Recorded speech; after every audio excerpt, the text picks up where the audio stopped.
Hey, what's up, Stringlings? We're back again with the Great Canadian Pedalboard, and today we're going to be taking a look at the GUP Tech Bea-Verb. Let's check it out.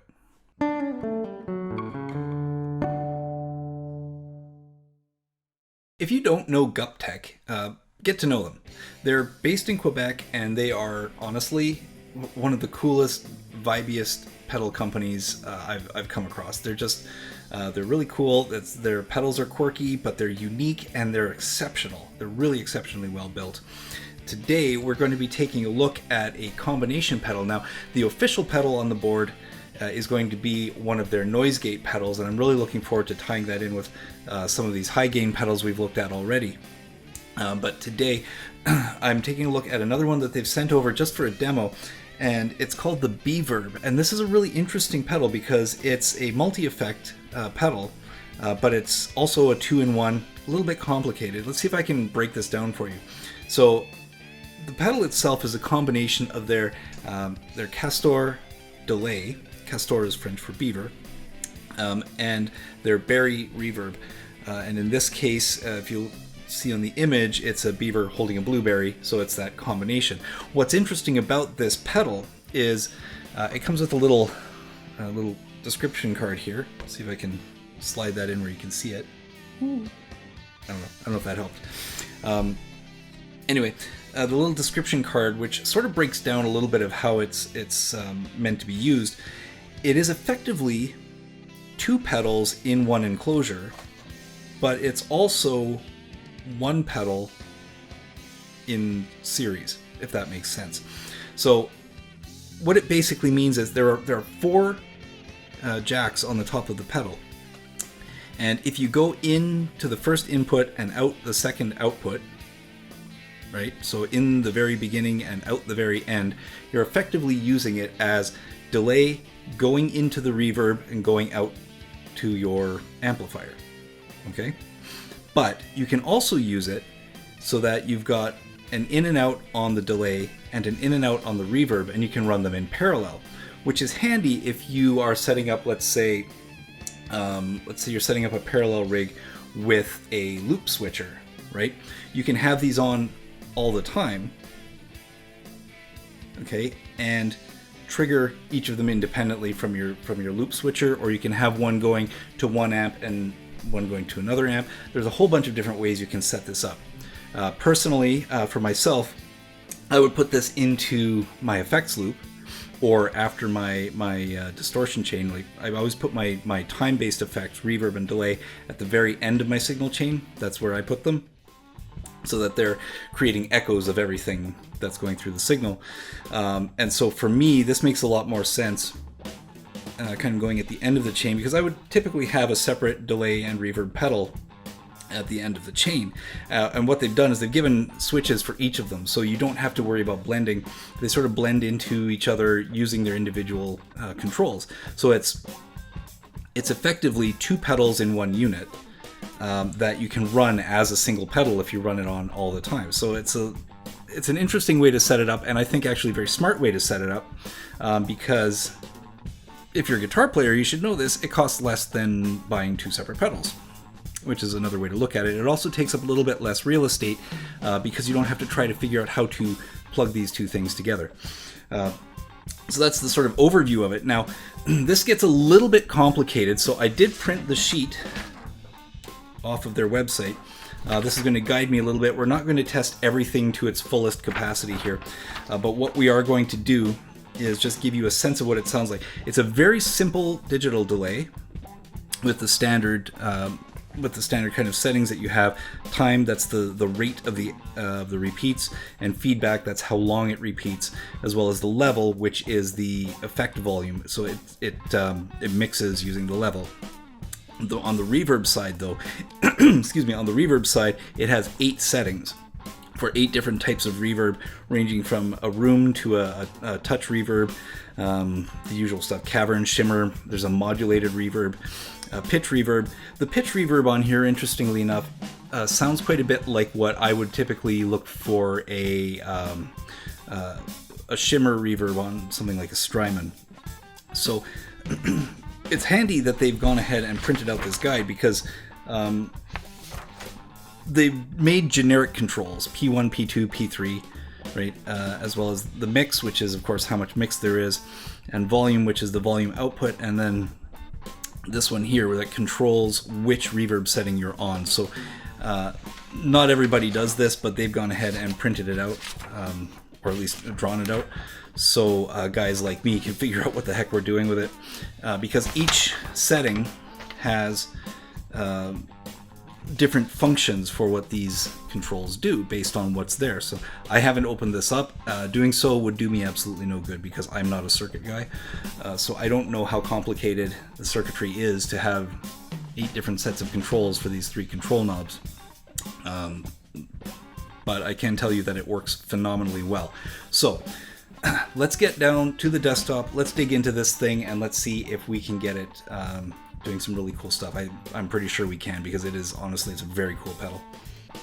Okay, so again, back to this guitar, the Steve Barrett Custom Lunotar with the Peg City Super Clutch humbuckers. On the desktop, I've got the Bea-Verb, and on the DAW, today I'm actually using, I've spent a little bit of time dialing in a very clean pedal platform setting on the Neural DSP Soldano SLO. So I've got an amp with Eminence DV77 and CV75 speakers, as well as the stock Soldano speakers on the IR using an SM57. If you're techie and you wanted to know those things, basically what it is a very clean sounding pedal based or pedal platform amplifier. It sounds like this, right? Perfectly clean.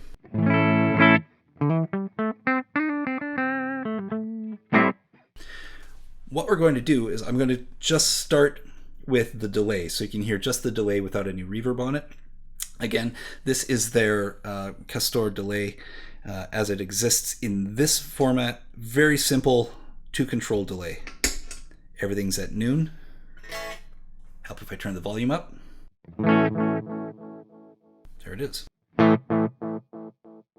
Okay, nothing shocking or unusual about that, but it is a very nice, clean sounding digital delay.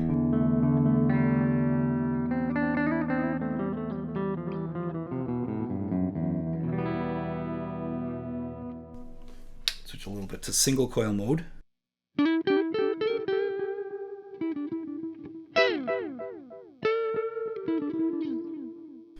Slow the time a bit, or speed. That speeds it up, sorry. Slow the time down. A little more feedback.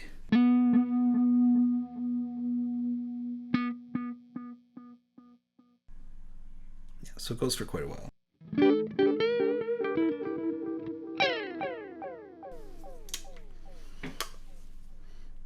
Okay, a little less on the feedback, a little less on the level. Now we can get something a little bit more ambient.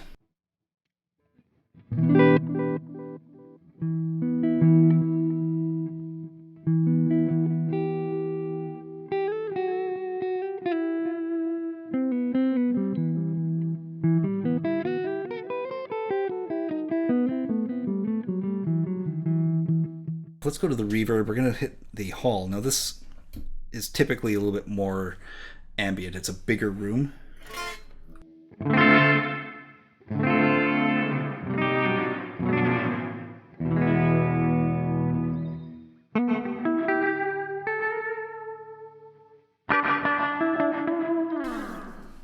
Okay.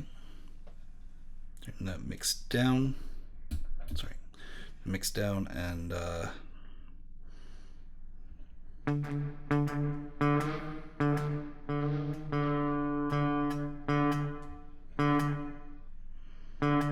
yeah.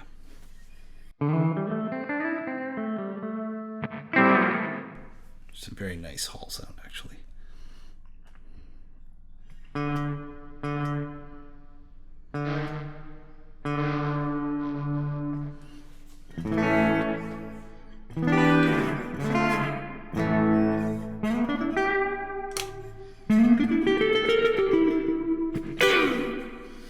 You may not want that much if it's clean, right?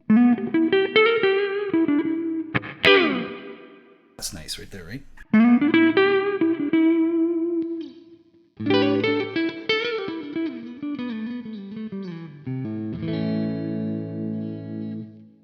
That's nice. Okay, come back up to noon. I want to hit a couple of the cooler sounds on here, but before we do that, I want to go to the cavern sound, because that's going to be a really deep delay. So that's in position 1, 2, 3, and 4. Right, back up to noon on all of the controls. This is their cavern delay.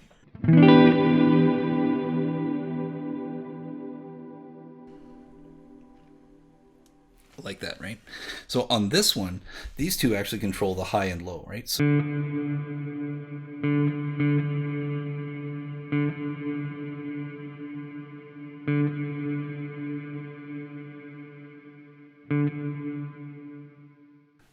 so as we discussed previously with the sunny day delay, when you've got high and low controls or tone controls on an echo effect like a reverb or a delay, it controls the tone of the echoes, not of the guitar signal going in. So here I've got the high turned all the way down and the low turned all the way up. I've turned the dwell control down a little bit so that it doesn't linger too long. Caverns are big, right? And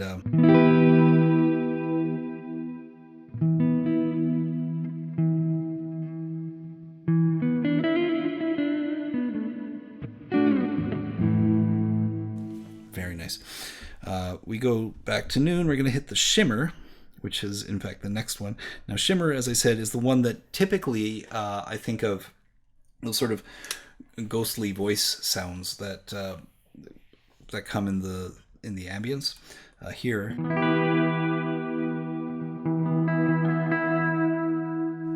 if I had to be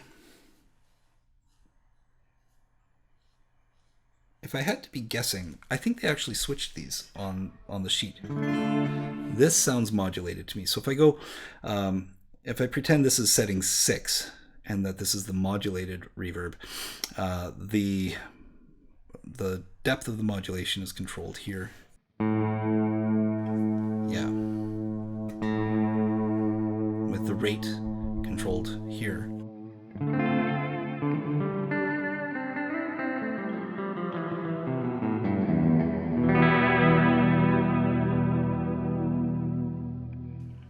Yeah, that's for sure a modulated reverb, because here is what you would expect for a shimmer reverb, right?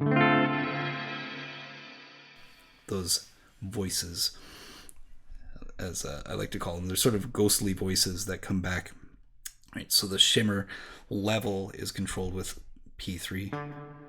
The shimmer pitch, sorry, yeah. There it is.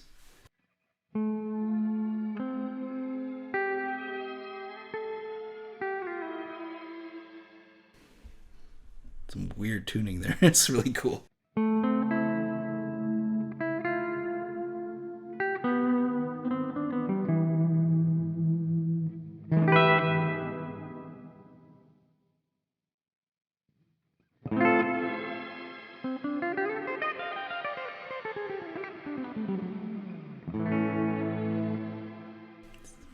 So, yeah, you have to play with that a little bit to get a really, but you can get some really spooky effects with that kind of thing.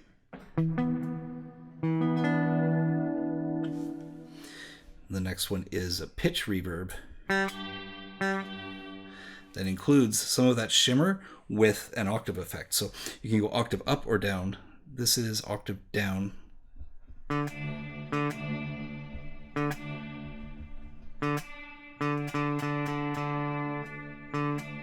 So you can hear that octave coming in underneath along with those voices.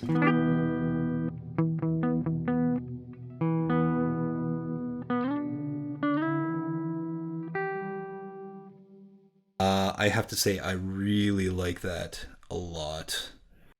I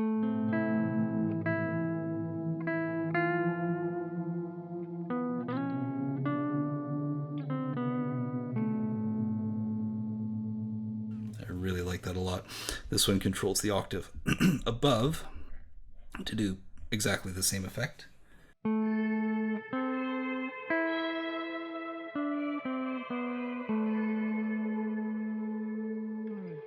Now we've got we've got reverb, but some of the reverb coming back has got that extra octave above. If we blend them, we can get some really nice, rich effects. That's my dwell. So let's switch up here.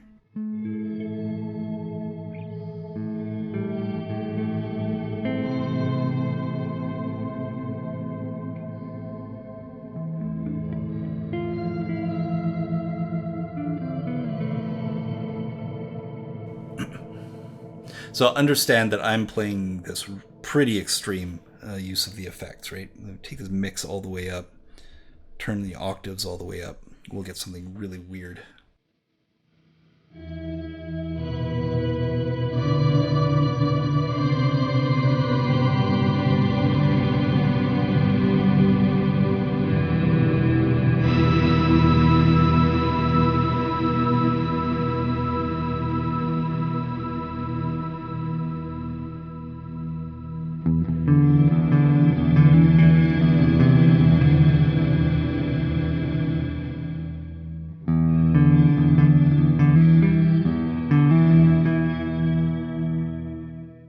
Mix that with a little bit of delay.